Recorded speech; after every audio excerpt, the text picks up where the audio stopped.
क्या मुझे home rule league में शामिल होना चाहिए? क्या क्या ये सही फैसला होगा? आखिर कौन दिखा सकता है मुझे सही रास्ता? कौन? सही रास्ता होम रूल तहरीक ही है। कौन? कौन हो तुम? मैं तुम्हारा ही हमजाद हूं। किस लिए आए हो? मैं तुम्हें जगाने के लिए आया हूं। जगाने के लिए? लेकिन मैं तो जागा हुआ हूं। मैं तुम्हें उस नींद से जगाने आया हूं जिसमें तुम कई सालों से सोए हुए हो। क्या कह रहे हो तुम? मुझे कुछ समझ नहीं आ रहा। समझ नहीं आ रहा? या तुम समझना ही नहीं चाहते? तो तुम्हें लगता है मुझे होम रूल लीग में शामिल होना चाहिए, हैं? हाँ, यही सही रास्ता है। पहले भी तुम अपने मफाद के लिए भारत सेवक समिति को चुनने में नाकाम रहे हो, लेकिन अब नहीं। उस वक्त दौलत कमाना और पिताजी की ख्वाहिशात मेरे लिए सबसे अहम थी। तो क्या दौलत की अहमियत तुम्हारे लिए मुल्क से ज्यादा है? मैंने ऐसा तो नहीं कहा। कहा नहीं, मगर किया तो वही। तुमने हमेशा अपने मफाद को तरजीह दी है दयानाथ। अपने मफाद को ही तरजीह दी है तुमने। तो क्या कुनबे के फायदे के लिए मफाद को चुनना गलत है? लेकिन खिदमत मुल्क से इनकार भी तो गलत है। तो क्या मुल्क की खिदमत के लिए घर और कुनबे को पसपुष्ट डालना सही है? लेकिन सिर्फ अपना ही अपना सोचना भी तो गलत है।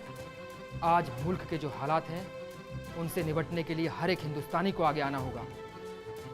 मुल्क के प्रति तुम्हारे कुछ फराइज हैं जिन्हें तुम्हें पूरा करना होगा। शायद तुम ठीक कहते हो। अब वक्त आ गया है जब मुझे कमजोरों की खिदमत करनी होगी और मुल्क को गुलामी से आजाद कराने में अपना ताउन करूं। लेकिन का वक्त नहीं है दयानाथ। अब फैसले का वक्त है। हाँ, तो ठीक है, मैंने फैसला कर लिया है। मैं कल ही होम रूल लीग में शामिल होने जाऊंगा। हाँ, कल ही।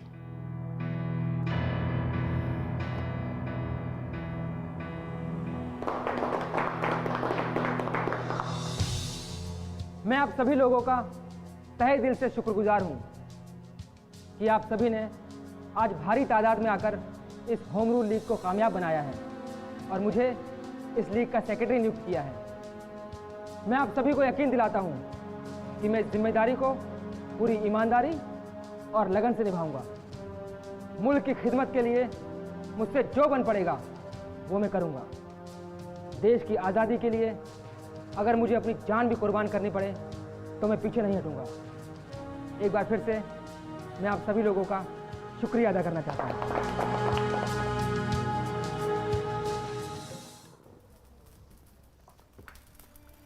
जी नमस्कार। नमस्कार। क्या मैं तशरीफ रख सकता हूँ? बैठिए। कैसे आना हुआ? जी कुछ जरूरी काम था। सरकार साहब, आपके मिजाज तो अच्छे हैं। जी। अरे भगेलू, सरकार साहब आए हैं, जरा उनके लिए पान तो लेकर आओ। जानकीनाथ बाबू, इस वक्त आप मुझे माफ कीजिए, मैं एक सरकारी काम से आया हूँ। लेकिन सरकार साहब। जानकी बाबू, आपसे मेरी पुरानी मुलाकात है, लेकिन मैं एक सरकारी मुलाजिम भी हूँ, उसे भी तो मुझे बाखूबी निभाना है। जी बिल्कुल, सरकारी काम तो पहले जरूरी है। वैसे किस सरकारी काम से आए थे? जी दयानाथ बाबू से मिलना था। दयानाथ से? जी, क्या वो घर में है? हाँ, अभी अभी वो कचहरी से आए हैं। परमात्मा ने चाहा तो वो बहुत जल्दी सरकारी वकील बन जाएंगे। जज साहब ने मुझसे वादा किया है। जरा आप उन्हें बुलवा दीजिए, मुझे कुछ उनका बयान लेना था। कोई खास वजह? आज कुछ लोगों ने होम रूल का जलसा जोर शोर से किया है। इस जलसे में सरकार के खिलाफ कई गलत बातें भी की गई हैं और दयानाथ बाबू इस जलसे के सेक्रेटरी मुकर्रर किए गए हैं। मुझे इस जलसे के संबंध में उनसे कुछ पूछताछ करनी है और साथ ही मुझे उन्हें एक दोस्ताना सलाह भी देनी है। ये तुमने क्या आग लगा रखी है? कोतवाल घर तक पहुंच गए हैं। आज तक हमारे घर में कभी ऐसा नहीं हुआ, वो आज तुम्हारी वजह से हो रहा है। दयानाथ बाबू, क्या आज आप होम रूल जलसे में थे? जी हाँ, था। क्या आप उसके सेक्रेटरी मुकर्रर हुए? जी हाँ। क्या मैं आपसे पूछ सकता हूँ कि जलसे में कौन कौन लोग मौजूद थे? जी वो तो मुझे याद नहीं। खास लोगों के नाम तो आप बता ही सकते हैं। देखिए, होम रूल के दफ्तर के मेंबरों की फहरिस्त आपको कल तक मिल सकती है, वो मैं आपको दे दूंगा। जी हुजूर, मैं चलता हूँ। बेवकूफ, जाहिल, गंवार, दूर हो जा मेरी नजरों से।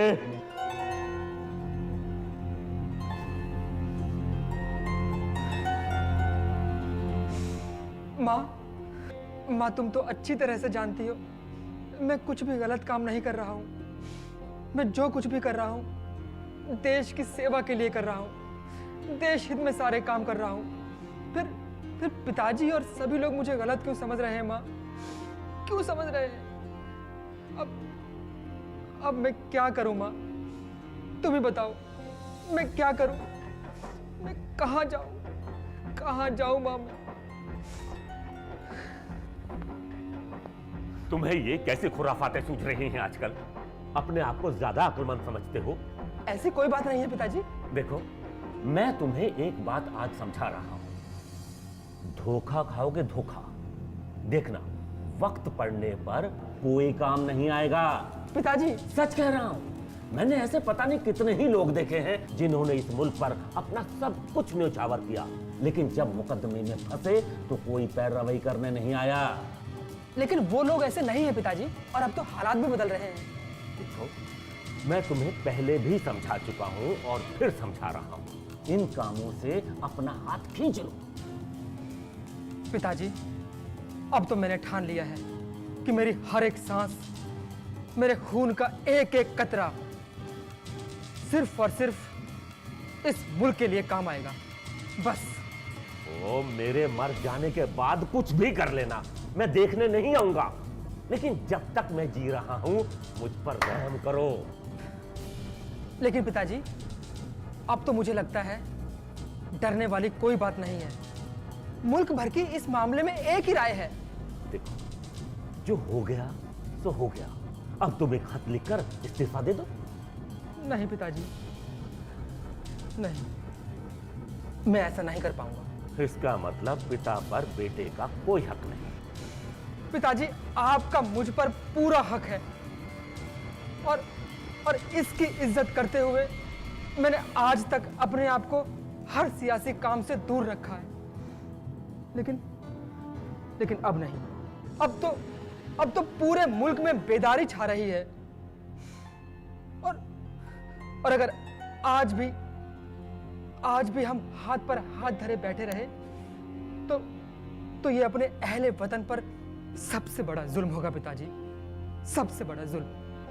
ठीक है, जो जी में आए करो। मुझे अब अच्छी तरह पता चल गया है कि मैं अपने बेटे पर किसी प्रकार का कोई भी हक नहीं रखता। पिताजी, हाँ, मैं तुम्हें लास्ट वार्निंग दे रहा हूं।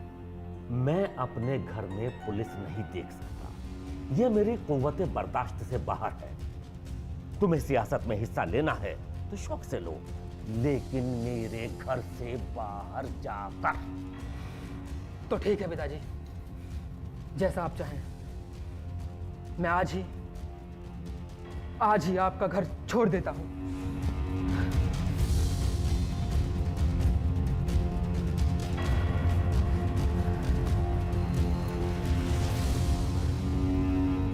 श्यामा, अपना सामान बांध लो, अब हम यहाँ नहीं रहेंगे।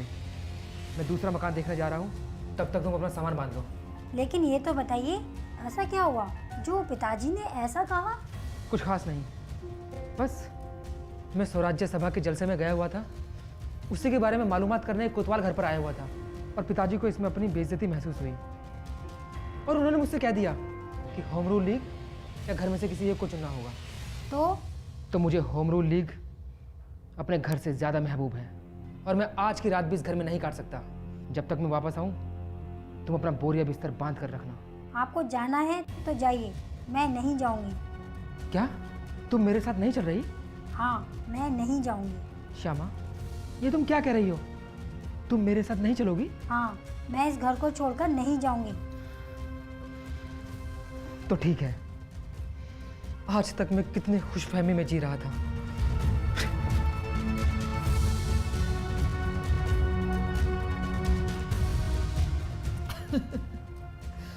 मैंने श्यामा पर कितना भरोसा किया था। पहले पिताजी और अब श्यामा, सबके असली चेहरे मेरे सामने आ गए हैं आज। सबके चेहरे से नकाब उठ गया है आज। मेरे अपनों ने ही आज मेरे एतमाद को ठेस पहुंचाई है। पिताजी कह रहे थे कि मुझे धोखा मिलेगा, और उनकी बात सच भी तो हो गई।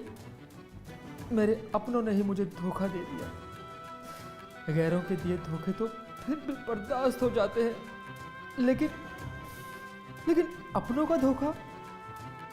लेकिन हाँ, आज पहली ही आजमाइश ने मेरी सारी खुशफहमी को दूर कर दिया। राजबाबू, मुझे अपनी लीग के हर एक सदस्य में वही जज्बा चाहिए जो एक क्रांतिकारी में होना चाहिए, तभी हमारा देश आज़ाद हो पाएगा। क्यों? लीजिए, ठीक है, हमारे सदस्य आ गए। आगे सदस्य। पोस्टर तैयार है? राजबाबू, आप जरा देखिए इनका साइज कैसा है, दिखाइए जरा। भारत माता की जय। वंदे मातरम।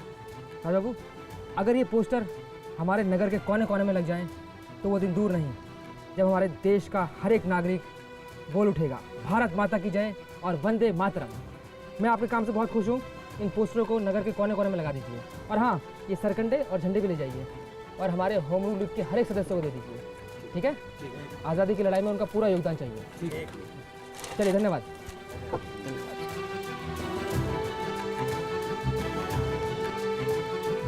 दया बाबू, अब तो आप अकेले रह रहे हैं, फिर कैसे संभाल रहे हैं सब कुछ? देखो राजबाबू, जब मन में जज्बा और जोश हो तो सब कुछ हो जाता है। और वैसे भी अब मैं अपना सारा ध्यान सिर्फ और सिर्फ होम रूल लीग पर ही देना चाहता हूँ। दया बाबू, जिस उमंग के साथ आप होम रूल लीग का काम कर रहे हैं वह काबिले तारीफ है। नगर भर में स्वराज की चर्चा होने लगी है और पूरे नगर की काया पलट हो गई है। अरे, अगर आप लोगों का साथ नहीं होता तो ये कभी मुमकिन नहीं होता। नहीं दया बाबू, कुछ तो बात है आप में। जहाँ देखो वहीं आपके चर्चे हैं, और हो भी क्यों ना, आपने काम ही ऐसे किए हैं। और हर किसी के बस की बात नहीं होती अपने पिता, कुनबे सबको छोड़कर वतन के लिए वक्फ हो जाना। नहीं राजबाबू, मैंने ऐसा कुछ भी अजीम कारनामा अंजाम नहीं दिया है। आज मुल्क के जो हालात हैं वो आप खुद ही देख रहे हैं। आज़ादी की इस जंग में छोटे से छोटा बच्चा भी शामिल है। मैंने तो फिर भी आने में देर कर दी। लेकिन वो कहते हैं ना, देर आयद दुरुस्त आयद। आपकी खिदमत मुल्क और होम रूल लीग के तई आपका रुझान देखकर आज की नौजवान नस्ल आपसे बहुत कुछ सीख रही है। ये तो बहुत अच्छी बात है। मुल्क के लिए अगर मेरी जिंदगी का 1% भी काम आए तो ये मेरी जिंदगी की सबसे बड़ी कामयाबी होगी। मैंने अपने दया को घर से सिर्फ इसलिए निकाला कि वो मुल्क का मफाद चाहता था, अपनी जिंदगी को मुल्क पर न्योछावर करना चाहता था। मेरी तरह लामज़हबी और खुदगर्ज नहीं बने रहना चाहता था। मुझे तो इसके लिए अपने नसीब को सराहना चाहिए कि मेरा बेटा इतना लायक है और मैं जाहिल, अहमक। मैंने उसके साथ ये जुल्म किया है। मैं मुल्क का दुश्मन हूं। मैं तो इस लायक भी नहीं कि वो मुझे अपना पिता कह सके। मैंने उसके साथ नाइंसाफी की है। अब मैं खुद जाकर उसे मनाऊंगा और वापस घर लाऊंगा। जाकर उसकी कदमबोसी करूंगा और अपनी भूल के लिए माफी मांगूंगा। हाँ।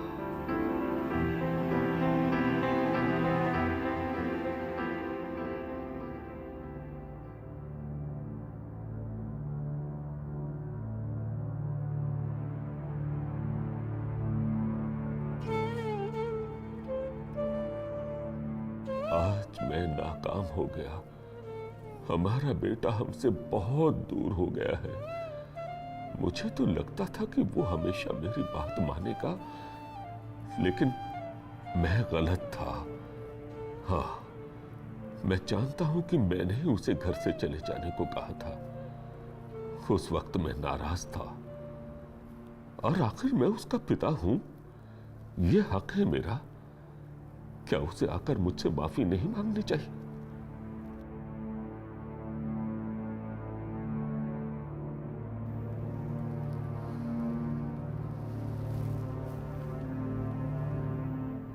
दयामयी, मैंने बहुत बुरा किया अपने दया के साथ।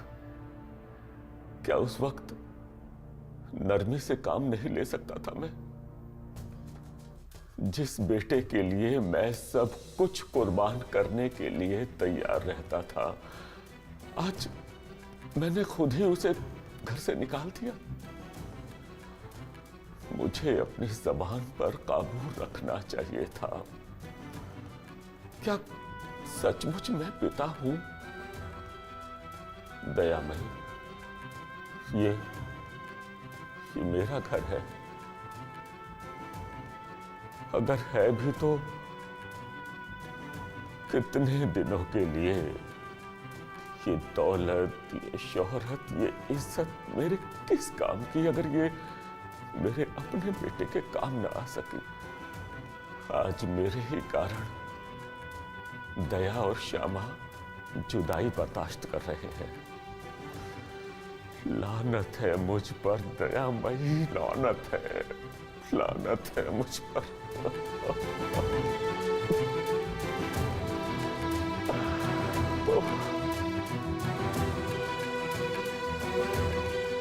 आज कहाँ रह गए पिताजी? वैसे तो बगैर बताए कहीं जाते नहीं, पर आज पता नहीं कब घर से निकल गए। किसी से कुछ कहा भी नहीं। रात भी हो गई है, अभी तक लौटे क्यों नहीं? कहीं किसी दोस्त के यहाँ तो नहीं रुक गए?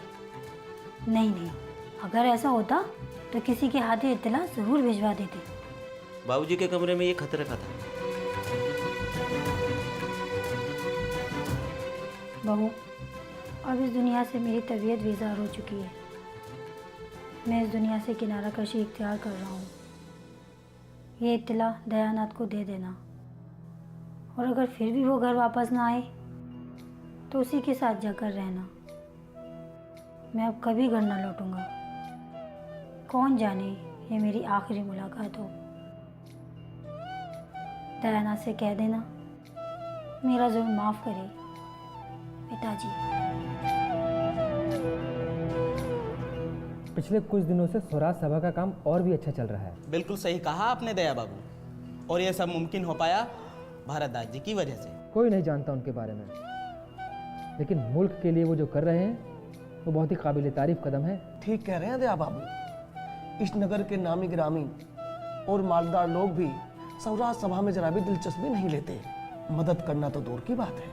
और एक हमारे भारतदास बाबू हैं जो बगैर किसी नाम नमूद के हमारी और इस लीग की मदद कर रहे हैं। और इतना ही नहीं, वो हर महीने सेक्रेटरी साहब के नाम रुपए भेजते हैं, और उसमें उनको खर्च करने का तरीका भी लिखा होता है।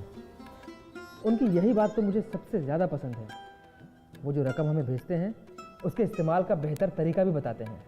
क्यों शेखर बाबू, हमने तो खूब कोशिश की कि भारतदास जी का कहीं कुछ पता ठिकाना लगाया जा सके, पर हमारे हाथ नाकाम ही आई। सिर्फ इतना ही नहीं है राज, वो लिखते भी बेहद उम्दा हैं। कलकत्ता के एक रोजाना अखबार में मैंने गरीब मुल्की बासिंदों की हालात और उनकी तरक्की के लिए एक बहुत ही कारामद मजमून पढ़ा था, जिसके कलमकार भी भारतदास जी ही थे। उनकी जुबान इतनी आसान और दिलपजीर है कि पढ़ने वाला खुद को उस माहौल का हिस्सा मानने लगता है। मुझे भी वो मजबूत दिखाना शेखर। दया बाबू, जब मैंने एक अखबार में उनके नाम एक गुजारिश भेजी, भारतदास साहब बराए मेहरबानी अपना पता और ठिकाना जाहिर करें, तो जानते हैं क्या जवाब आया? क्या? उन्होंने 500 रुपये भेजे और उसके साथ साथ एक खत जिसमें लिखा था कि मेरा ठिकाना बहुत बड़ा है, मुल्क के झोपड़े झोपड़े में मेरी रूह कयाम करती है। इस रकम से मुल्क के झोपड़ों में जाकर स्वराज का पैगाम पहुंचा, तो समझ लेना आप मुझसे मिल रहे हैं। क्या खूब बात कही उन्होंने। अब तो उनसे मिलने और उनके बारे में जानने की मेरी तलब और भी बढ़ गई है। क्यों शेखर? जी दया बाबू। चलो हम लोग आगे की कार्रवाई शुरू करते हैं। राज, मैंने तुमको उस मीटिंग में भेजा था, वहाँ से ये पत्र लेकर हमारे लीग के सही मेंबरों में दे देना, ठीक है?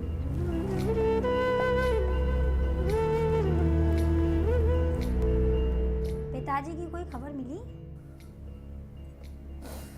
नहीं, कहाँ कहाँ नहीं ढूंढा उन्हें। जहाँ कहीं भी उनके जाने की उम्मीद थी, उन सभी जगह पिताजी को देख लिया,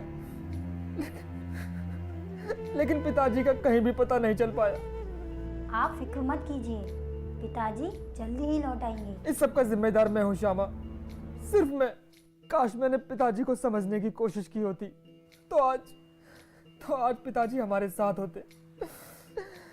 मैं खुद को इसके लिए कभी माफ नहीं कर पाऊंगा श्यामा, कभी नहीं। इसमें किसी की गलती नहीं है, ये सब तो हालात का कसूर है। उस वक्त हालात भी कुछ ऐसे थे, उन पर किसी का काबू नहीं था। मैं नहीं जानता था श्यामा, मुझे एक छोटी सी गलती की इतनी बड़ी सजा मिलेगी। मैं नहीं जानता था। देखना, सब ठीक हो जाएगा, पिताजी लौट आएंगे। मेरी कुछ समझ नहीं आ रहा श्यामा, शायद सब ठीक हो जाए। श्यामा, शायद सब ठीक हो जाए। पता नहीं बाबूजी कहाँ होंगे, किन हालातों में होंगे। बाबूजी। हम लोग तिलक महाराज को दावत तो दे आए हैं, लेकिन उनके लिए रहने का इंतजाम अभी तक नहीं हो पा रहा है। दया बाबू, नगर के सभी लोग उन्हें अपने यहाँ ठहराने से डरे हुए हैं। आज पूरा दिन हो गया हमें नगर में भटकते हुए। किस से इल्तिजा नहीं की हमने, लेकिन कोई भी लोकमान्य तिलक को अपने घर पर ठहराने के लिए तैयार नहीं है। ना तो कोई साफ साफ इनकार कर रहा है और ना ही हाँ भी भर रहा है। और आज हर किसी के पास कोई ना कोई बहाना तैयार है। वतन परस्त और वतन परस्ती का दावा तो हर कोई कर रहा है, लेकिन जब वतन परस्ती दिखाने का वक्त है तो बहानों की लंबी कतार लगा दी जाती है। किसी के यहाँ कोई मेहमान आया हुआ है तो कोई बीमार है। दया बाबू, आप तिलक महाराज के रहने की फिक्र छोड़ दीजिए, उनके रहने का इंतजाम हो गया है। अरे वाह, ये तो तुमने बहुत अच्छी खबर सुनाई राज। तुमने तो हमारी फिक्र दूर कर दी। अभी कहाँ दया बाबू, अभी तो तिलक महाराज की तकरीर के लिए जगह का इंतजाम करना बाकी है। हाँ, और ये तो और भी मुश्किल काम है। शेखर, तुम मेरे साथ चलो, हम लोगों को तकरीर के लिए जगह का बंदोबस्त करना है। चलो। जी दया बाबू। गोल्डी मीट मटन मसाले, जो आपके हाथ का मटन खाए जिंदगी भर आपका हो जाए। जहाँ जाए रिश्ते बनाए गोल्डी मसाले। दया बाबू, सुबह से शाम हो गई, मंदिर मस्जिद ऐसी कोई जगह नहीं छोड़ी हमने, लेकिन अभी तक कोई जगह नहीं मिली तकरीर के लिए। सही कह रहे हो तुम, लेकिन तुम फिक्र मत करो शेखर। अब हम लोग यहाँ आए हैं ना, देखना यहाँ हमारा काम जरूर बन जाएगा।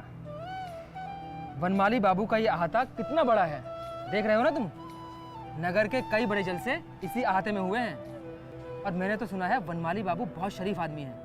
देखना, वो हमें अहाते के लिए कभी मना नहीं करेंगे। खैर, मना तो नहीं करेंगे, लेकिन वनमाली बाबू है कहाँ? अभी तक आए क्यों नहीं? सही कह रहे हो तुम, मैं भी यही सोच रहा हूँ, वनमाली बाबू कहाँ हैं। नमस्कार दया बाबू, क्या बात है, बड़े दिनों बाद इधर का रुख किया? बस ऐसे ही, वनमाली बाबू से कुछ काम था। लेकिन वनमाली बाबू तो शहर से बाहर गए हैं, करीब 10 दिन बाद लौटेंगे। 10 दिन बाद? तो क्या हुआ, हमारे लिए जैसे वनमाली बाबू वैसे ही आप हैं। आप ही हमें अहाते में एक जलसा करने की इजाज़त दे दीजिए। लेकिन साहब, वनमाली बाबू होते भी तो क्या कर लेते? क्या मतलब? मतलब ये है कि वनमाली बाबू ने ये आहता 15 दिन पहले किसी को बेच दिया है। क्या? किसने खरीदा? ठीक तो बाबू साहब ही जाने, लेकिन इतना मालूम है कि वो इलाहाबाद के रहने वाले हैं। इलाहाबाद से? अब क्या होगा दया बाबू, अब तो ये जगह भी अपने हाथ से गई। खत? नमस्ते शेखर, आखिर ऐसा क्या है इस खत में? अरे शेखर, ये तो भारत दास जी का खत है, और वो भी इलाहाबाद से। मैं इसी नगर में हूँ। मुझे मालूम हुआ है कि आपको इस वक्त तकरीर के लिए जगह नहीं मिल रही, लेकिन अब आप जगह की फिक्र न करें। आप वनमाली बाबू के अहाते में ही तकरीर का इंतजाम शुरू कर दीजिए। उस अहाते को मैंने 15,000 रुपये देकर नगर में एक बड़ा क्राफ्ट कॉलेज कायम करने के लिए खरीद लिया है, और आज शाम अहाते में मैं आप लोगों के दीदार भी करूंगा। आपका अपना भारत दास। देखा शेखर, अब हमारा काम जरूर हो जाएगा। भारत दास जी हमारी कितनी मदद कर रहे हैं। लेकिन शेखर, ये भारत दास जी हैं कौन? दया बाबू, ये भारत दास जी तो खुद भगवान बनकर हमारे सामने आ गए। स्वराज की जय हो, भारत माता की जय हो, स्वराज की जय हो, भारत माता की जय हो।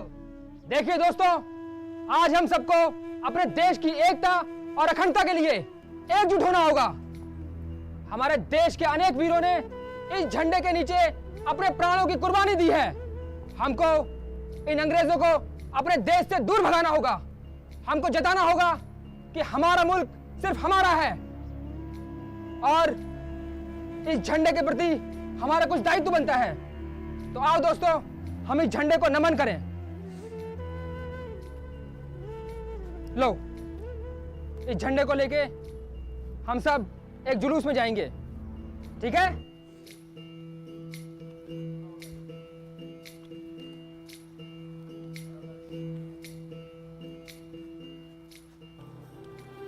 और दोस्तों, हमारे बीच थोड़ी ही देर में भारत दास जी आने वाले हैं। दोस्तों, हम सभी को भारत दास जी का अपने तहे दिल से शुक्रिया अदा करना चाहिए, जिन्होंने हमें मीटिंग के लिए आहता प्रदान किया है। अब थोड़ी ही देर में भारत दास जी हमारे सामने प्रस्तुत होंगे। हमारा कर्तव्य बनता है कि हम तहे दिल से उनका आदरपूर्वक सम्मान करें। भारत माता की जय! भारत माता की जय! भारत माता की जय! वंदे मातरम! वंदे मातरम! वंदे मातरम! वंदे मातरम! वंदे मातरम! वंदे मातरम! वंदे मातरम! अरे ये तो लाला जानकीनाथ हैं।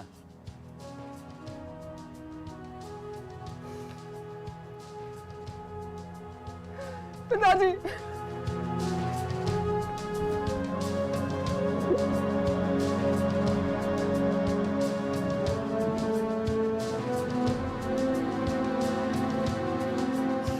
आयुष्मान भव बेटे, ईश्वर तुझे तेरे मिशन में कामयाब करे।